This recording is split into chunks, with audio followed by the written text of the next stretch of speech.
walking around SEMA, checking out all the cool cars, just like everyone else is doing, and I came across a pretty interesting one. It's like familiar, but it's not familiar. I kind of know it. What's going on? I'm here with JF, and why is it this car looks familiar to me, but kind of not? So you recognize it as a 67 Nova, right? Well, it's not. In Canada, there was a very special car that was built. It was built on the Nova chassis, so that's why it looks like a Nova, but it was built by Pontiac instead of Chevrolet. It got a different grille.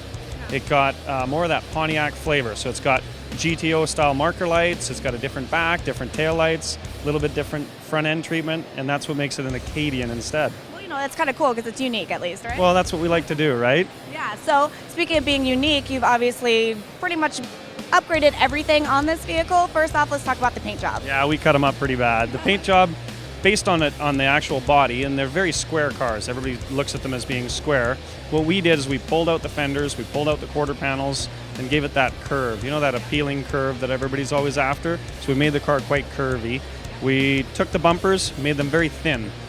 Kept them chrome. On a Pro Tour car, a lot of times you'll see a bumper gets painted. We're not into that. We like having the chrome, and keeping a 60s car with chrome, to me, it kind of makes it timeless. In 20 years, we can paint it a different color. The bumpers will still be correct. And this is kind of like your signature style? It's one of my signatures. I always have door handles, I always have chrome bumpers, and I like big shiny grills. I think that'll never go bad. Awesome. Well, speaking of signature looks here, you have your own signature line of wheels, and you have them on this car too. Yeah, we did a really wicked set of wheels. It's our design. They're built by Curtis Speed, but it's our JF Customs wheels. We did a set of 1912s in the back, 18.8s in the front, give it as much tire as I could, make the car look tough. What's your favorite feature of this vehicle? Oh God, I think I want to drive it. I love looking at it, but it's got that feel to it, like let's go for a drive. Really? Well, Yeah. What do you got under the hood? It's got a LS3, 550 horse, Tremec T56 behind that, which is one of my favorite transmissions. You know what, I'm seeing a lot of those out here, honestly. Well, I'll tell you why. It's because the transmission's so versatile. Back in the old days, you'd run a manual transmission because they use less power, makes the car faster, makes you feel like you're in control. Nice thing about the T56 is now you're also getting those overdrive gears, so the car will get good economy. So it's like your Swiss Army knife for transmissions, right?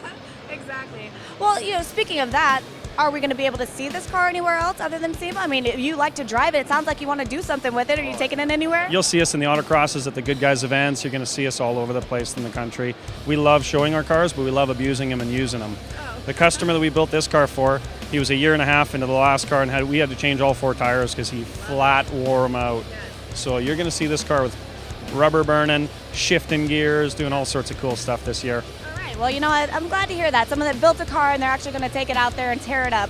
So again, you guys, if you want to keep up with where you can see the car, find out what else he's doing, the crazy wheels and everything else, you're going to have to go to jfcustoms.com.